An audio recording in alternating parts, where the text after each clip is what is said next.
Apocalipse. Vou tirar aqui meu lindo rosto. Estamos meditando em Apocalipse, capítulo 21. Então, semana passada e retrasada foi o 19 e o 20. E hoje nós vamos aqui, pela graça do Senhor, meditar no 21. Se você ainda não viu os outros, dá uma vasculhada aí no canal, que estão lá o capítulo 19 e o capítulo 20. Uma vez por semana eu tenho postado esses vídeos às quintas-feiras. Vamos lá. Apocalipse, eu coloquei aqui sinais do fim dos tempos, porque o capítulo 19, 20, 21, 22 é o fim, já é o fim de tudo realmente.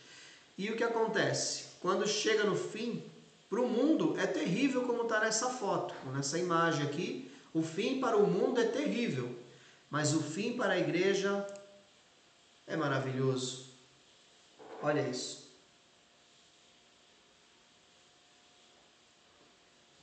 Apocalipse 21, 1.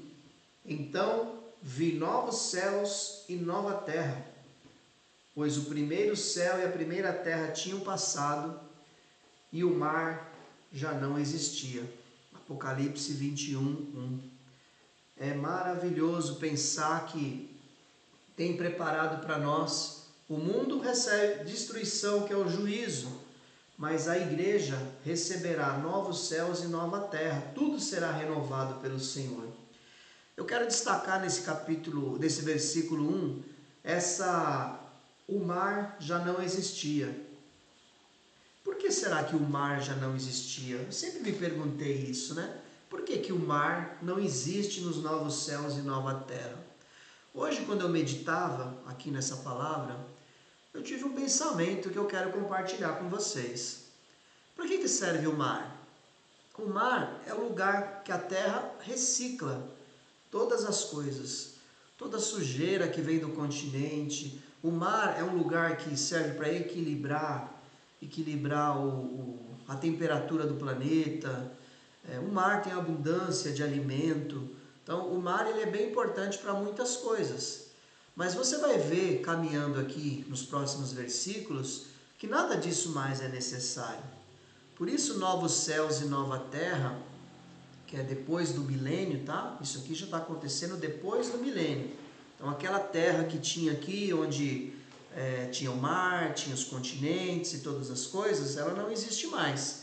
Nesse momento aqui, João está vendo novos céus e nova terra, né? Porque já passou a primeira terra. Mais para frente a gente vai ver, inclusive, um termo muito importante, que é a antiga ordem já passou. Mas enfim, sobre o mar já não existia, o que eu quero colocar para a nossa meditação aqui?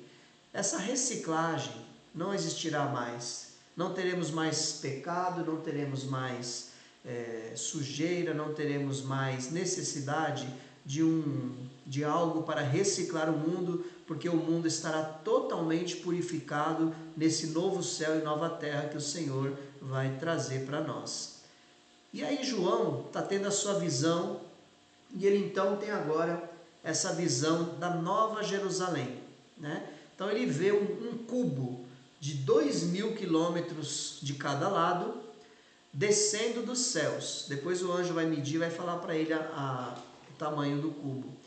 E ele viu que essa cidade santa, a Nova Jerusalém, que é o nome da cidade santa, que descia dos céus da parte de Deus, preparada como uma noiva adornada para o seu marido. Então é claro que é simbólico, né? Tudo isso aqui é simbólico. Inclusive novos céus e nova terra, estamos vendo aqui fisicamente falando, mas como eu já tenho falado bastante para vocês desde o capítulo 1, aqui no canal não tem o capítulo 1 até o 18, tá? Eu comecei no 19, no capítulo 1, mas depois eu pretendo gravar do 1 ao 18, mas aí não vai ser aqui nas quintas-feiras à noite. Eu vou gravar num outro horário e vou postando. Mas enfim, voltando aqui, o Apocalipse é simbólico. Quase todo ele são figuras que João enxergou, porque foi a forma que Deus fez para que a gente pudesse entender alguma coisa. Então, aqui, a cidade santa, ela desce dos céus, da parte de Deus. Então não é algo que os homens vão fazer, é algo que vem de Deus, né, para os homens. E aqui fala que ela é preparada como uma noiva, adornada para os seus maridos. Aqui trazendo aqui uma figura de um casamento, do casamento da igreja com Jesus, né? Então aqui ele coloca aqui a Nova Jerusalém descendo dos céus. No versículo 3, tem aqui esse termo importante que eu falei para vocês, que é a antiga ordem já passou. Olha só, eu orei aqui com vocês antes, né, ao vivo aqui, a oração do tabernáculo. Então eu segui esse caminho aqui de oração, né, o tabernáculo, né, e ele fala, agora ouvi uma forte voz que vinha do trono e dizia, agora o tabernáculo de Deus está com os homens. Por que agora? Quando a antiga ordem passa, esse tabernáculo aqui, essa maneira de se chegar até a presença de Deus no lugar santo dos santos, esse tabernáculo, ele tinha uma porta que era chamada de caminho, ele tinha aqui o altar do sacrifício, onde sacrificava-se um animal, e agora Jesus é o Cordeiro de Deus, que tirou o pecado do mundo, então não tem mais sacrifício de animais. Aí tem essa bacia aqui, nessa pia, onde o sacerdote se lavava, né, a santificação aqui do Espírito Santo, o processo de santificação. Essa porta é chamada o caminho, essa porta é chamada verdade. Então aqui tem uma porta que ele entra no lugar chamado lugar santo, né, o tabernáculo da terra. Aí do lado direito você tem os pães da proposição, que eu já falei, referente a simboliza várias coisas, dentre elas a comunhão e a provisão diária de Deus. Você tem aqui a menorá, que é os sete lâmpadas acesas, né? O Espírito Santo, né, na igreja, né? E o Espírito Santo dando poder e direção para a igreja.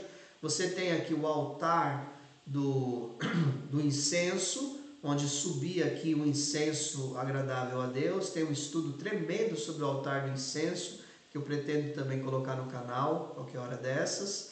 E aí você tinha aqui um véu espesso, que Jesus, quando morreu, ele diz a Bíblia que o anjo, uma espada cortou o véu de cima a baixo e abriu o caminho para o lugar santo dos santos, que é onde estava ali a Arca da Aliança, representando a presença de Deus, dentro dela tendo o maná, né, um potinho com maná, a vara de Arão que floresceu e as tábuas com os 10 mandamentos. Então esse é o tabernáculo da terra. Quando Jesus morre e ressuscita, a presença de Deus vem fazer morada dentro de nós. Então não existe mais agora essa figura, essa necessidade. Israel vai reconstruir um terceiro templo, provavelmente, seguindo as profecias, e vão fazer tudo isso de novo. Mas isso é para cumprimento das profecias. Mas a igreja já tem a presença de Deus dentro de si, porque o Pai, o Filho e o Espírito Santo, eles vêm fazer morada dentro de nós. Mas a consumação total disso que Deus profetizou só vai acontecer aqui em Apocalipse 21, quando acontece novos céus e nova terra, e o tabernáculo de Deus está com os homens, com os quais ele viverá. Porque veja só, irmãos, qual é a necessidade de tudo isso aqui, no tabernáculo? Para que se chegasse até a presença de Deus. Então, o próprio Deus agora viverá com os homens, nesses novos céus e nova terra. Eles serão seus povos, algumas versões falam, eles serão seu povo.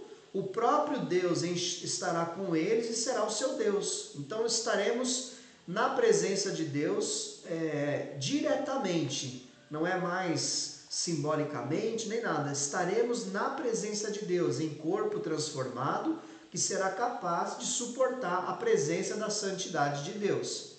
E aqui ele traz essa promessa de que nesses novos céus e nova terra, o próprio Deus enxugará dos seus olhos toda lágrima. No céu não tem espaço para tristeza, não tem espaço para amargura, para angústia. No céu não haverá mais morte, nem tristeza, nem choro, nem dor, pois a antiga ordem já passou. Qual que é a antiga ordem? Esse mundo que nós vivemos corrompido pelo pecado do Jardim do Éden.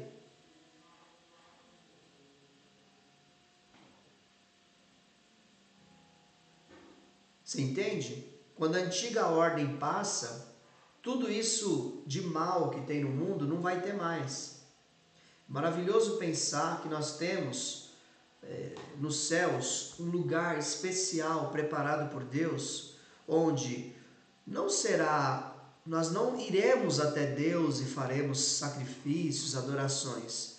Nós estaremos sempre na presença de Deus. Isso é uma promessa incrível e maravilhosa. Seguindo.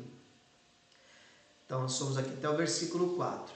No versículo 5, né, João ouve aqui, né, o próprio Deus falando, né, aqui, o próprio Deus falando. Estou fazendo novas todas as coisas. E acrescentou: escreva isto, pois estas palavras são verdadeiras e dignas de confiança. Disse-me ainda: está feito. Eu sou o Alfa e o Ômega, o princípio e o fim. Então aqui Deus, ele se coloca, o Pai se coloca, e aqui é onde nós temos declarações muito importantes, que se você analisar Apocalipse lá no começo, você vai ver que Jesus também é o Alfa e o Ômega. Então você percebe que o Pai e o Filho se identificam com adjetivos iguais, idênticos. Então aqui fala que Deus, ele é o Alfa e o Ômega, ou seja, é o princípio e o fim. Então tudo começa em Deus, tudo termina em Deus. Deus é antes de tudo. Até o antes não existe, porque antes implica existir tempo. E para Deus não existe tempo, porque foi Deus quem criou o tempo. Então não tem nem como a gente explicar aqui o que é o antes para Deus, né? Referente a Deus, porque o antes para Deus não existe. Por isso que ele fala que ele é o alfa, ômega, princípio e fim. Então tudo que nós sabemos, conhecemos, tudo que entendemos, tudo que existe, foi Deus quem criou e ele sempre existiu. E aqui ele faz algo maravilhoso, dizendo aqui, traz algo maravilhoso: a quem tiver sede, darei de beber gratuitamente da fonte da água da vida. É grátis. Você entrar na presença de Deus é gratuito. Quantas pessoas se esforçam para comprar o céu, querem fazer de tudo para receber o céu, mas aqui fala de herança. O vencedor, ou seja, quem se manteve firme até o fim, não quem comprou o céu, quem recebeu o chamado de Jesus, aceitou Jesus como Senhor e Salvador, reconheceu que é um pecador, permaneceu firme diante das tribulações, pecou, teve falhas durante a sua vida, mas permaneceu em arrependimento e continuou no caminho. Aqui diz o que? Herdará tudo isso. Um filho não merece, um filho herda. O pai deixa os seus bens, as suas propriedades, o seu legado, ele deixa para o filho. Então, Deus, ele chama a todos nós gratuitamente. Quem quiser, quem tiver sede, darei de beber gratuitamente da fonte da água da vida. Nunca mais morreremos. Essa simbologia significa que nós viveremos para sempre com Deus. E não nesse corpo que sente dor, tristeza, amargura, angústia. Não, como foi no versículo anterior, não terá mais nada disso. Então, o vencedor herdará. Não aquele que pagou herdará. Não aquele que fez boas obras herdará. Mas aquele que se manteve firme até o fim. Isso é vencer. É você passar por todo tipo de obstáculo e você permanecer firme por um bem maior, que é permanecer filho de Deus. E eu serei seu Deus e ele será meu filho. Aqui é a consumação, a ligação, né? Deus e filho, né? O Pai, né? Nosso Deus como nosso Pai, nós teremos ali no céu a verdadeira consumação disso. Hoje nós já somos chamados filhos de Deus, mas nós ainda não herdamos. Então você já é dono de tudo, você já é herdeiro do rei, mas ainda não herdamos. Isso acontecerá em breve, né, quando o Senhor então fizer novos céus e nova terra. Está chegando, irmãos. Tenha paciência. Está chegando a hora de nós recebermos essa herança que está preparada. Jesus falou assim, ó, venham benditos de meu Pai, Mateus capítulo 25, e recebam por herança o reino que está preparado desde a fundação do mundo. Então veja só, quando Deus criou o mundo, Deus já estabeleceu para nós essa herança, para nós herdarmos isso quando tudo se consumar, quando tudo acontecer, em nome de Jesus. Não desista. Você vê injustiça, eu vejo injustiça, o tempo todo a gente fica indignado com as coisas, mas saiba de uma coisa, Deus fará novas todas as coisas e nós herdaremos esse céu maravilhoso que Ele vai descrever ainda mais daqui para frente. Amém? Se você está comigo, dá um glória a Deus aí. Dá um glória a Deus aí no chat, dá um aleluia, né? Vamos interagindo aí e espere, não desista. Jesus está perto de voltar. Continuando. Segunda morte. Essa parte ninguém quer ouvir, mas está na Bíblia.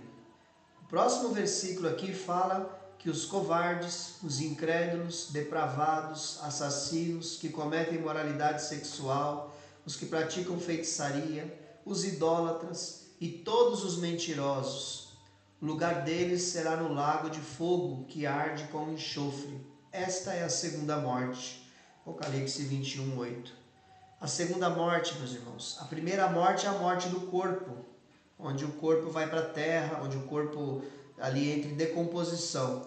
Mas a segunda morte é o lago de fogo, é onde todos passarão pelo juízo do trono branco, que nós já meditamos na semana passada, e foram lançados no lago de fogo. Aqui é uma explicação, novamente, do que é a segunda morte. Quem está incluído na segunda morte? Covarde, aquele que... Não é que você é tímido. Covarde é aquele que vira as costas para Jesus. Aquele que não fala que é um crente. Aquele que nega a sua fé. Incrédulo, não precisa nem explicar. Não tem fé, não crê em Jesus. Vai ser lançado no lago de fogo.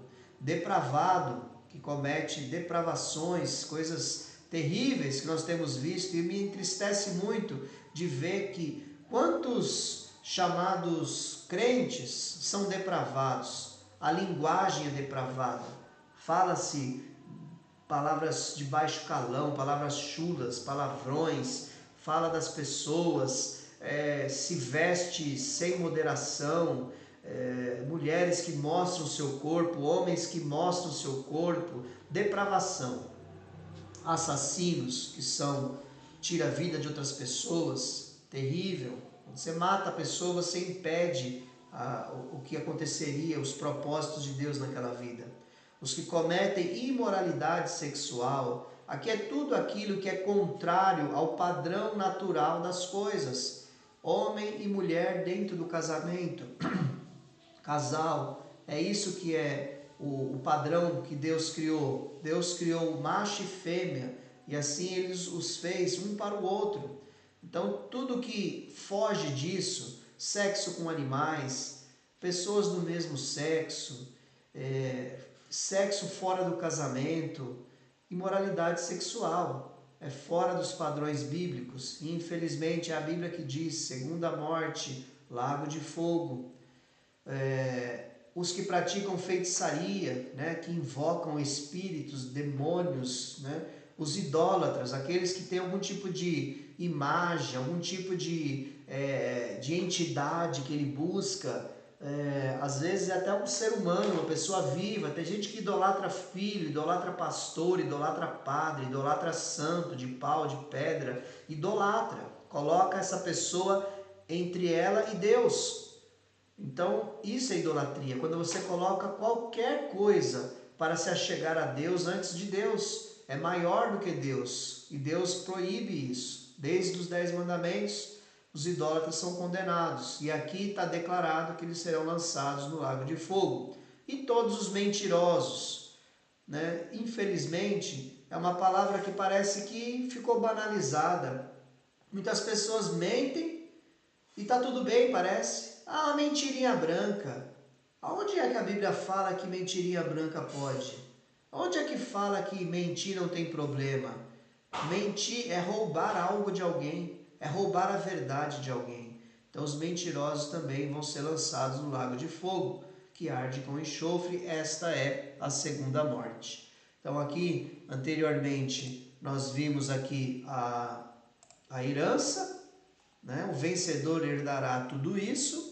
E agora aqui nós vemos a condenação. Aqueles que não perseveraram no caminho ou que estão fora do caminho também tem aqui a recompensa, que é a segunda morte. É forte, mas é a palavra de Deus. Não tem como não pregá-la. Seguindo, temos agora aqui a noiva do Cordeiro. Vocês viram que a cidade santa ela desceu do céu e agora aqui João está recebendo a revelação de alguns detalhes da cidade santa e ela agora está sendo comparada com a noiva do Cordeiro. Então, quando eu falo para vocês que é tudo simbólico, quase tudo no Apocalipse é simbólico, olha só, uma cidade é a própria noiva do Cordeiro. Olha só, um dos 7 anjos que tinham as 7 taças cheias das últimas 7 pragas, depois das 7 pragas, esse anjo que tinha uma das taças, aproximou-se e me disse: venha, eu mostrarei a você a noiva, a esposa do Cordeiro.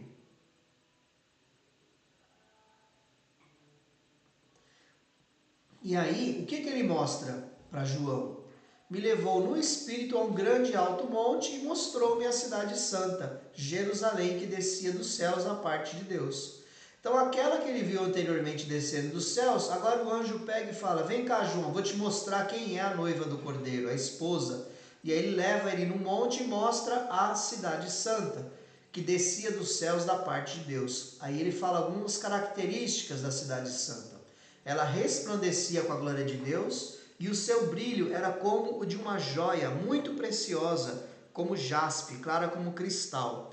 Então, você vai ver aqui vários adjetivos para a cidade, de pedras preciosas, de coisas valiosas como ouro, mostrando a grandeza, a santidade, né, a maravilha que é essa cidade santa. E aqui fala que ela é a própria noiva do Cordeiro, né? Olha que simbologia incrível. Versículo 12. Tinha um grande e alto muro, né? Você vê aqui a simbologia desse muro, com 12 portas, né? Então cada lado do cubo você tem 3 portas. Como tem 4 lados, 3 vezes 4, 12. Né? 12 portas. E 12 anjos junto às portas. Nas portas estavam escritos os nomes das 12 tribos de Israel. Então aqui, ó, em cada porta vai estar escrito o nome de uma tribo aqui. Você vai ter aqui o Benjamim, você vai ter o Judá, você vai ter o Issacar, o Zebulon, o Gad, o Aser, Simeão, Levi. Todos os 12 nomes vão estar um em cada porta. Falando o quê? Da antiga aliança. Né? Então as 12 portas estão simbolizando a antiga aliança. As 12 tribos de Israel. 13. Havia 3 portas ao oriente, 3 ao norte, 3 ao sul, 3 ao ocidente. 14. O muro da cidade tinha 12 fundamentos. E neles estavam os nomes dos 12 apóstolos do Cordeiro. Então, tinha 12 colunas, 12 fundamentos também nesse muro. E agora, o que está escrito? O nome dos apóstolos do Cordeiro. O que isso quer dizer? O que isso simboliza, né? Isso simboliza a nova aliança. Então você tem aqui na cidade santa, na noiva do Cordeiro, tanto o Antigo Testamento como o Novo Testamento, mostrando aqui que tudo se completa e que antes de Jesus houve salvação e depois de Jesus há salvação. Todos são salvos através de Jesus. Toda a humanidade está incluída no sacrifício de Jesus. Jesus falou: quando eu for levantado no madeiro, todos atrairei a mim. Então você encontra aqui, né, antiga e nova aliança como noiva do Cordeiro. Então não há dúvidas de que a salvação para os judeus, a salvação para aqueles que adoraram somente ao Deus Criador de todas as coisas, a salvação para aqueles que receberam Jesus como Senhor e Salvador. Em nome de Jesus, algumas questões aqui que eu quero que você leve em conta. Nem todos os salvos estão dentro da igreja. Guarde isso no seu coração. Nem todos os salvos estão dentro da igreja. Deus, Ele é aquele que salva. E Ele tem os seus. E Deus salva quem Ele quer, do jeito que Ele quer, aonde Ele quer. Então, nem todos os salvos estão dentro da igreja, tá bom? Em outro momento a gente pode se aprofundar nisso. Como eu estou meditando versículo por versículo, meus amados, eu não tenho como me aprofundar, pegar referências do Antigo Testamento, pegar referências do Novo Testamento. Eu estou fazendo uma leitura do Apocalipse comentada com vocês, tá bom? Mas eu acredito que está sendo edificante. Para mim está sendo. Vamos lá. Continuando essa cidade, né? O anjo que falava comigo tinha como medida uma vara feita de ouro para medir a cidade, suas portas, seus muros. A cidade era quadrangular, de comprimento e largura iguais. Mediu a cidade com vara, 2.200 quilômetros de comprimento, a largura e a altura era igual. Então ela era um cubo de 2.000 de cada lado e 2.000 de altura, irmãos. É simbólico para dizer como ela era grande. 2.000 quilômetros tinha essa cidade. Mediu o muro, deu 65 metros. Né? Então esse muro aqui, né, tinha aqui 65 metros de espessura. É óbvio que não tem muro, irmãos. É óbvio que não tem cubo nenhum. Isso é só uma simbologia para dizer que é uma cidade muito grande e muito bem protegida. Ninguém consegue atravessar um muro de 65 metros de espessura. É isso que quer dizer, segundo a medida humana que o anjo estava usando. O muro era feito de jaspe, pedra preciosa, e a cidade era de ouro puro, semelhante ao vidro puro. Os fundamentos dos muros da cidade eram ornamentados com toda sorte de pedras preciosas. Então aqui nos fundamentos tem um monte de pedra preciosa. O primeiro fundamento era jaspe, o segundo safira, o terceiro calcedônia, o quarto esmeralda, sardônio, sárdio, crisólito, berilo, topázio, crisópaso, 11º jacinto, 12º ametista. Então tinha 12 fundamentos aqui, né, cada um de uma pedra preciosa. Né? Essas cores aqui são as cores dessas pedras preciosas, que estão aqui nesses 12 fundamentos. E como já disse, cada fundamento tinha o nome de um dos apóstolos do Cordeiro. As 12 portas eram 12 pérolas. Não sei se dá para ver aí na tela, mas tem uma pérolazinha aqui ó, na porta. Eu achei assim, deixa eu voltar na anterior que está um pouco maior. Aqui ó, tem uma pérolazinha aqui ó, que é isso, né? A porta era uma pérola. Então pensa aí numa pérola, aquela que nasce dentro da ostra, só que é uma porta. Né? Se isso aqui tem 2.000 quilômetros, você imagina o tamanho dessa porta, imagina o tamanho dessa pérola. Né? Então é algo poderoso mesmo. Tá? E cada porta feita com uma única pérola. A rua principal da cidade era de ouro puro, como vidro transparente. Então tem um elemento aqui nessa cidade que nem tem aqui na Terra, né? Que é ouro, mas que parece vidro. Então é um ouro transparente. Esse elemento não existe, só no Apocalipse que tem. Pelo menos eu não encontrei um ouro transparente. Se você encontrar, comenta aí depois aí, se você sabe que material é esse. Bom, aqui é só uma descrição de como que vai ser a cidade nos novos céus e nova terra, tá? Agora você vai ver umas características dentro da cidade, bem importantes. Aqui no versículo 22, fala que lá não tem igreja. Novos céus e nova terra, não vi templo algum na cidade, pois o Senhor Deus Todo-Poderoso e o Cordeiro são o seu templo. Irmãos, tem gente que briga aqui na terra de tal maneira, briga por causa de placa de igreja, briga porque a minha igreja é melhor que a sua, briga, entendeu? E olha, lá no céu não vai ter placa, lá no céu nem igreja vai ter, não é que vai ter uma igrejona lá no céu e todo mundo vai para uma igreja, não tem igreja. O próprio Deus é a igreja lá no céu. É claro, irmãos, que a gente pode criticar heresias, seitas heresias, que elas induzem as pessoas ao erro para sair do caminho de Deus. Não é disso que eu estou falando. Isso é dever nosso. Paulo critica lá, fala nome das pessoas que estão pregando heresias.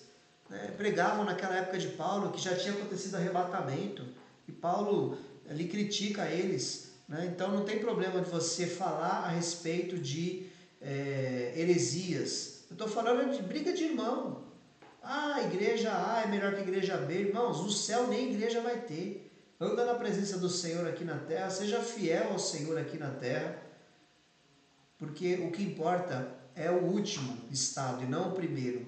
Lá no céu você não vai falar que você é da Assembleia de Deus, da Comunidade da Família, da Quadrangular, apesar da nova cidade ser quadrangular, não é quadrangular, não é universal, não é Deus e amor. Lá no céu é o próprio Deus que é a igreja. Louvado seja o nome do Senhor.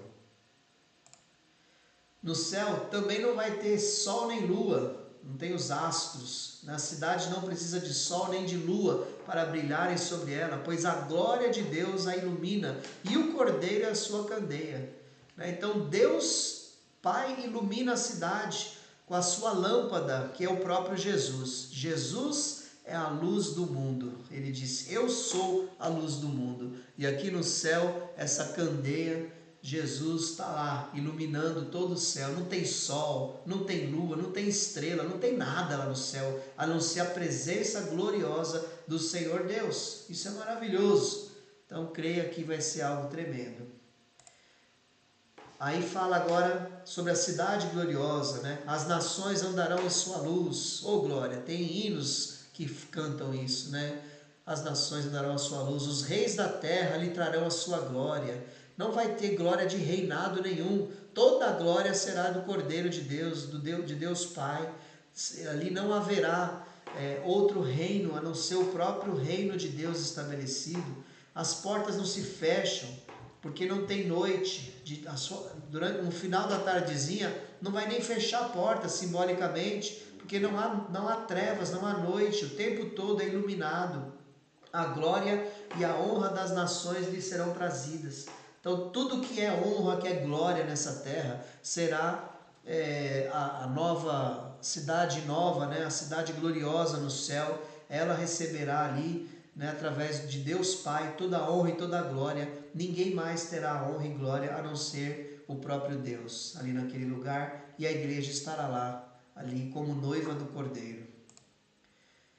Por fim, é uma cidade pura, né? Uma cidade que não entrará nela jamais algo impuro, nem ninguém que pratique o que é vergonhoso ou enganoso, mas unicamente aqueles cujos nomes estão escritos no livro da vida do Cordeiro. Há um livro espiritual onde todo aquele que recebe Jesus como Senhor e Salvador, todo aquele que tem ao Pai como seu Senhor, está com o seu nome escrito no livro da vida.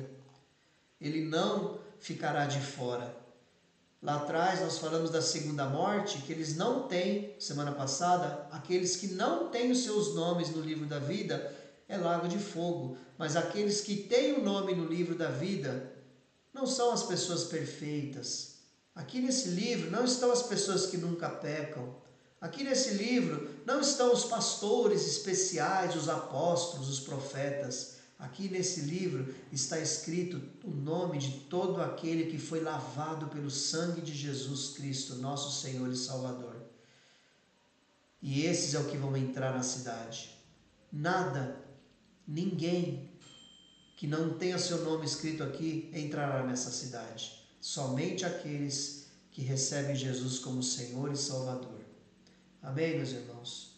Que você, se não tem seu nome escrito no livro da vida, que você ore ao Senhor agora e peça para Ele perdoar seus pecados e entre